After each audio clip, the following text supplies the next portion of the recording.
Hello student, पिछली video में आपने अधिशोषण के बारे में पढ़ा था।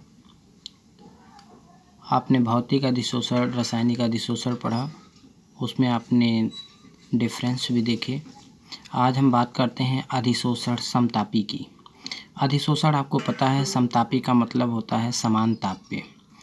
यदि अधिशोषण को समान ताप पे रखा जाए और गैस या द्रव किसी भी अधिशोष्य को अधिशोषित कराया जाए, तब जबकि ताप में कोई परिवर्तन ना हो, तो गैस के लिए हम दाब की बात करते हैं और द्रव के लिए हम उसकी सांद्रता की बात करते हैं। तो यहाँ पे हम गैस को लेके आपको समझाने की कोशिश करते हैं। अधिशोषक ऐसा पृष्ठ जो ठोस पृष्ठ हो या द्रव पृष्ठ हो, लेकिन पृष्ठ जिस पे अवशोषित हो रहा हो कोई चीज़, जैसे गैस अवशोषित होगी तो ठोस पृष्ठ पे या द्रव पृष्ठ पे होगी।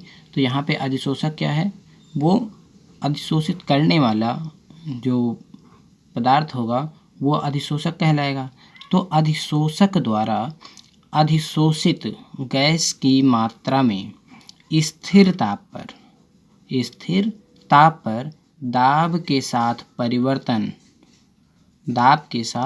परिवर्तन एक वक्र के माध्यम से व्यक्त किया जा सकता है, एक वक्र के माध्यम से, जिसे अधिशोषण समतापी कहते हैं।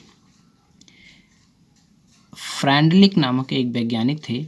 इन्होंने समान ताप पर अधिशोषक और अधिशोष्य के बीच में संबंध स्थापित किया कि अधिशोषण की जो क्षमता है, अधिशोषण की क्षमता और गैस के दाब, जो कि प्रेशर है गैस का, उसके मध्य एक गणितीय संबंध दिया।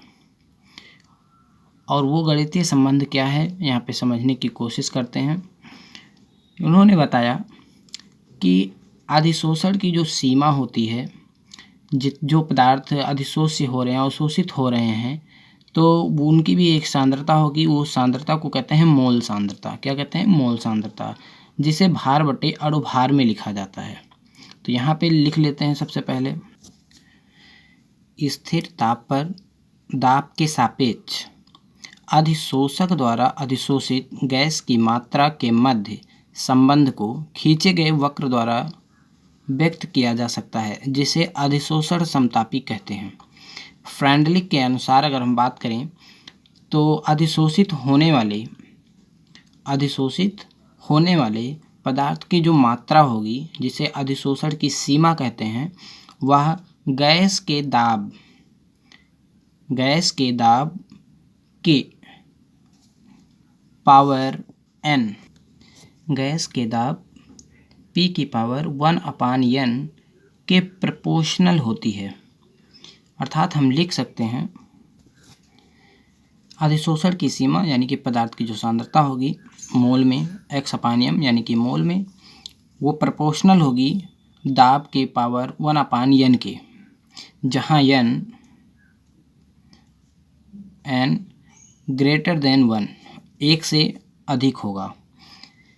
n की जो वैल्यू है वो दाब के परिवर्तन के साथ साथ परिवर्तित होगी। यदि दाब बढ़ेगा तो n की वैल्यू बढ़ जाएगी, अगर दाब कम होगा तो n की वैल्यू कम हो जाएगी। अर्थात हम लिख सकते हैं x/m बराबर k इंटू P की पावर 1/n। यहाँ पे k है इस समान ताप पर एक स्थिर या निश्चित ताप पर स्थिरांक है। तो अगर हम इस रिएक्शन को, समीकरण को ये कहें लॉग की वैल्यू में लिख लें, तो हो जाएगा log x/m equal to log k plus, ये पावर में है, पावर आगे आ जाएगी तो 1/n और लॉग p। इस प्रकार से ये जो समीकरण मिलता है लॉग में, ये समीकरण एक सीधी रेखा के लिए है, जो कि लॉग x/m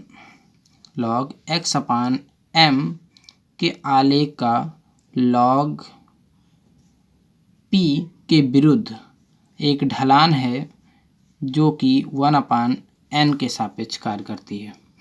1/n के सापेक्ष एक ढलान है। यहाँ पे अगर हम समझने की कोशिश करें ग्राफ के माध्यम से,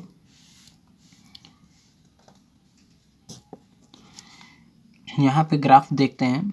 यदि यहाँ पे अधिशोषित होने वाले पदार्थ की सांद्रता मोल में x/m यहाँ पे 0 है, दाब 0 होगा, तो यहाँ पे कुछ अवशोषित तो हो ही सकते हैं, इसलिए यहाँ पे हम इतने भाग को छोड़ देते हैं, क्योंकि एक सामान्य यानी कि बहुत ही कम दाब पर या बहुत ही अधिक दाब पर ये एक जो ढलान होगा 1/n ये नहीं मिलेगा, क्योंकि बहुत ही कम दाब और अधिक दाब के लिए ये काम नहीं करते हैं। तो दाब में सूक्ष्म परिवर्तन मान लेते हैं। यहाँ के बाद से एक सामान्य दाब के बाद से बात करते हैं, तो सामान्य दाब के बाद जैसे जैसे सांद्रता बढ़ेगी, जैसे जैसे दाब में वृद्धि करेंगे, हमें अधिशोषित होने वाले पदार्थ की मोल सांद्रता में वृद्धि मिलेगी। इस प्रकार से यहाँ से हम एक सीधी रेखा में हम प्राप्त करेंगे। ये एक सीधी रेखा जिसका ढलान जो है वो 1/n होगा, यानी कि जैसे जैसे log x/m में वृद्धि होगी, अधिशोषित पदार्थ की मात्रा में वृद्धि होगी। यहाँ पे दाब में वृद्धि हो रही है। दाब में वृद्धि के साथ साथ अधिशोषित होने वाले पदार्थ की मात्रा में वृद्धि होगी। यहाँ पे कंप्लीट लिख देना। log x/m का आलेख log p के विरुद्ध ढलान 1/n के साथ सीधी रेखा में होनी चाहिए, जो कि यहाँ पे आपको एक सीधी रेखा दिखाई जा रही है। 1/n इसका ढलान है, लिख सकते हैं यहाँ पे ढलान 1/n। और ये एक रेखाखंड होगा जिसे अंतः रेखाखंड कहते हैं। अंतः रेखाखंड जो कि log k कहलाती है।